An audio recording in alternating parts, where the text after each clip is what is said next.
Hello everyone, আসসালামু আলাইকুম। আমার সব প্রিয় আপু ভাইয়ারা কেমন আছো?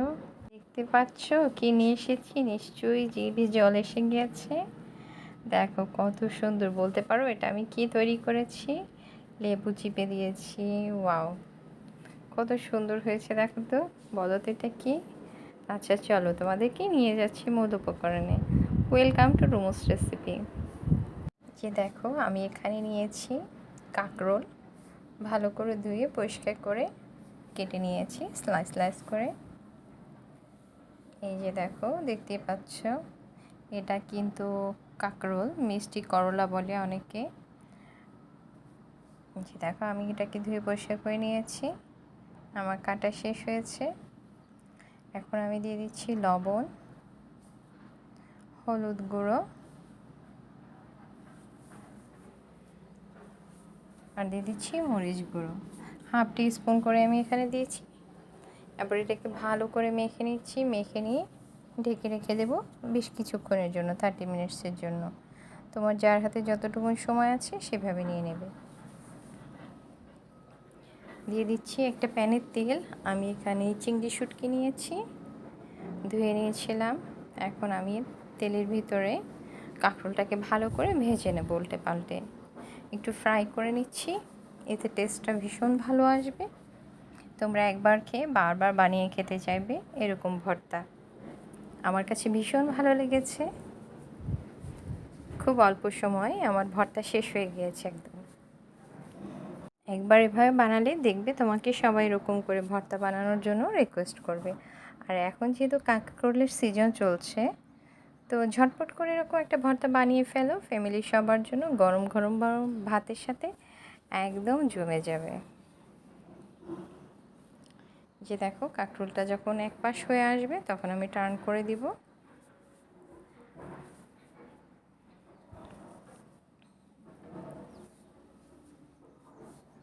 যারা আগে কখনো কাঁকরোলের ভর্তা খায়নি তারাও একবার ট্রাই করবে এরকম খেয়ে দেখতে, দেখবে কতটা মজার সুস্বাদু হয়েছে। যে আমি ভালো করে উল্টে দিচ্ছি, কাঁকরোলগুলোকে ভাজা ভাজা করে নেব ভালো করে। যখন যে সিজন আসে তখন সেই সিজনে ফলটা সবজিটা আমাদের অবশ্যই খাওয়া উচিত, শরীরের জন্য ভীষণ উপকারী। এখন যেমন কাঁকরোলের সিজন, অবশ্যই সবাই কাঁকরোল ভাজি ভর্তা রান্না করে খাবে, এটা শরীরের জন্য বেশ উপকারী একটি সবজি। আমরা অনেক কিছুই জানি না, বাট আমাদেরকে এগুলো জানতে হবে। এই যে দেখো ভাজাটা কত সুন্দর হচ্ছে, কালারটা কি সুন্দর এসেছে, তাজা তাজা কাঁকরোল ভাজা হচ্ছে। তোমরা এটাকে এমনি এখন খেয়ে নিতে পারবে যেহেতু ম্যারিনেট করা ছিল। যারা আমার ভিডিও দেখতে দেখতে এতদূর পর্যন্ত চলে এসেছো, একটা লাইক দিতে ভুলে গিয়েছো, প্লিজ একটা লাইক দিয়ে দাও। তোমাদের একটা লাইক অনেক দর্শকের কাছে আমার ভিডিওটাকে পৌঁছে দিতে পারবে।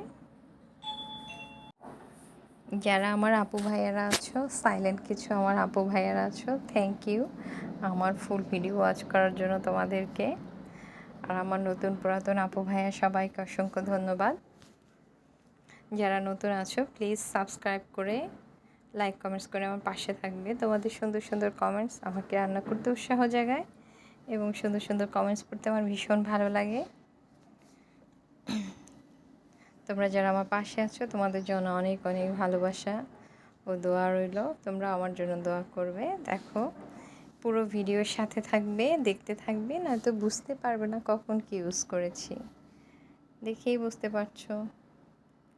এই যে আমার কাঁকরোল ভাজা হচ্ছে,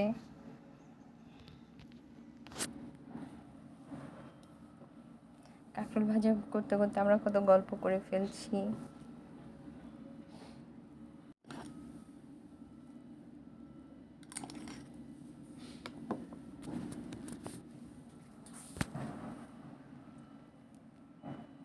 কাঁকরোলটাকে এইভাবে আমরা বারবার উল্টে পাল্টে ভালো করে অল্প তাপে ভেজে নেব। এই যে দেখো আমার কাঁকরোল ভাজাটা কিন্তু হয়ে গিয়েছে, একদম সফট হয়ে গিয়েছে। এখন আমরা প্যান থেকে এটাকে তুলে নেব। যত ভালো ভাজা হবে ভর্তাটা খেতে তত বেশি সুস্বাদু হবে। যে দেখো আমি তুলে নিচ্ছি কাঁকরোলটাকে। সব কাঁকরোল একে একে তুলে নিয়েছি। এখন আমি সেম প্যানে চিংড়ি শুটকিটাকে ভেজে নেব। আমি এটা ভালো করে ধুয়ে নিয়েছি। দেখো প্যানে দিয়ে দিয়েছি চিংড়িগুলো। এখানে তোমরা ফ্রেশ চিংড়ি মাছও নিতে পারবে। আমি এখানে ড্রাই প্রন নিয়েছি, মানে শুটকি নিয়েছি। সামান্য তেল দিয়ে এটাকে ভালো করে উল্টে পাল্টে ভেজে নিচ্ছি। এখন এতে আমি একে একে দিয়ে দিব লবণ, হলুদ গুঁড়ো আর মরিচ গুঁড়ো দেব। এটা তোমরা তোমাদের স্বাদ অনুসারে দিয়ে নেবে। তোমরা না চাইলে, আমি যেহেতু একটু ভর্তাটা একটু ইয়েলো কালার করব, তাই আমি হলুদ দিয়েছি। তোমরা না চাইলে স্কিপ করতে পারো, বাট এটাতে না কালারটা বেশ সুন্দর আসবে, তাই দিয়ে নিয়েছি। চিংড়ি মাছটা ভালো করে ভেজে নেব। খুব সুন্দর একটা ঘ্রাণ আসছে ভাজার সময়। ভাজতে ভাজতে দেখো কতটা সুন্দর ভাজা হয়েছে। তোমরা এটা লো ফ্লেমে করবে, হাই হিট দিলে পুড়ে যাবে।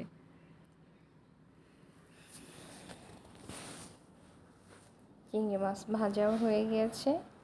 বারবার নেড়ে দিবে, উল্টে পাল্টে দিবে। পুড়ে গেলে একটা তিতা ফ্লেভার আসবে, তাই তোমরা এটাকে চেষ্টা করবে না পুড়ে সুন্দর করে ভেজে নেওয়ার জন্য। এই যে ভাজা হয়ে গেল, এখন আমি তুলে নিচ্ছি প্যান থেকে। এবার সেম প্যানে আমি দিয়ে দিচ্ছি একটা বড় রসুনের কোয়াগুলো আমি ছিলে নিয়েছি। এটাকে ভেজে নিচ্ছি। সামান্য অলিভ অয়েল দিয়ে দিচ্ছি আমি এখানে। দিয়ে রসুনটাকে ভালো করে ভেজে নেব। এবার দিয়ে দিচ্ছি 4-5টা শুকনো মরিচ। এটাকেও একসাথে ভেজে নিচ্ছি। মরিচ সবগুলো এত সুন্দর ভাজা হবে যে এত মজার হবে। ভাজা যত ভালো হবে, খেতেও তত মজার হবে ভর্তাটা। দেখো রসুনটাকে একটু ব্রাউন ব্রাউন করে ভেজে নিচ্ছি। শুকনো মরিচটা যাতে পুড়ে না যায় সেদিকে খেয়াল রাখতে হবে।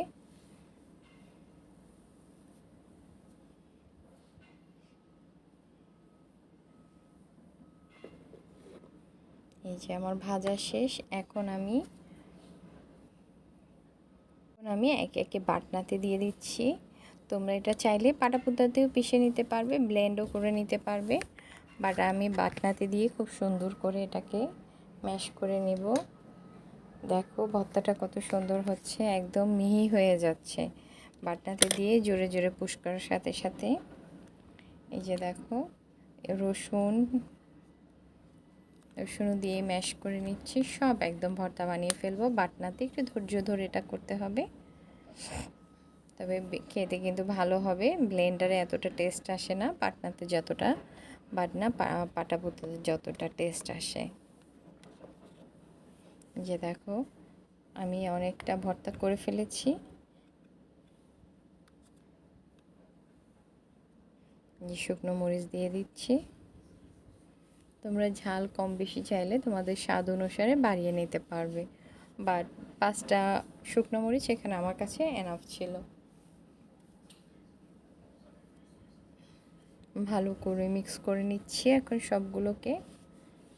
এত সময় ধরে তো দেখানো সম্ভব না, তাই আমি এটাকে স্কিপ করে দেখিয়েছি। তোমরা এভাবে বাটনাতে ঢেলে একদম পিষে নেবে। এবার দিয়ে দিচ্ছি ধনিয়া পাতা। টেস্টটা আরও বাড়িয়ে দেবে ধনিয়া পাতার জন্য।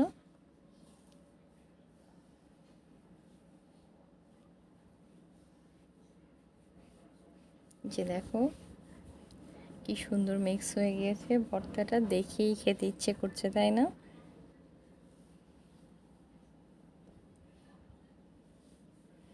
গরম গরম ভাতের সাথে এরকম একটা ভর্তা, এই যে দেখো তৈরি হয়ে গেল আমার কাঁকরোল ভর্তা। কতটা সুন্দর কালারফুল হয়েছে। আমি এখন এটাকে পরিবেশন করব। উপরে একটু সর্ষের তেল দিয়ে দিয়েছি।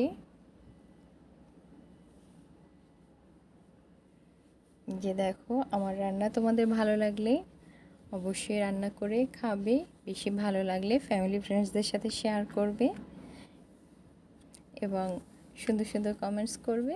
আমাকে রান্না করতে তোমরা উৎসাহ জাগাবে। এই যে দেখো বাটনাতে একটু ভাত দিয়ে দিয়েছি, গরম গরম ভাত।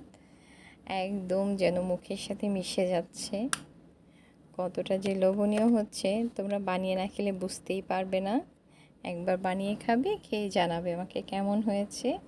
আমার নতুন রেসিপি পর্যন্ত সবাই ভালো থাকবে, সুস্থ থাকবে। আল্লাহ হাফেজ, আসসালামু আলাইকুম।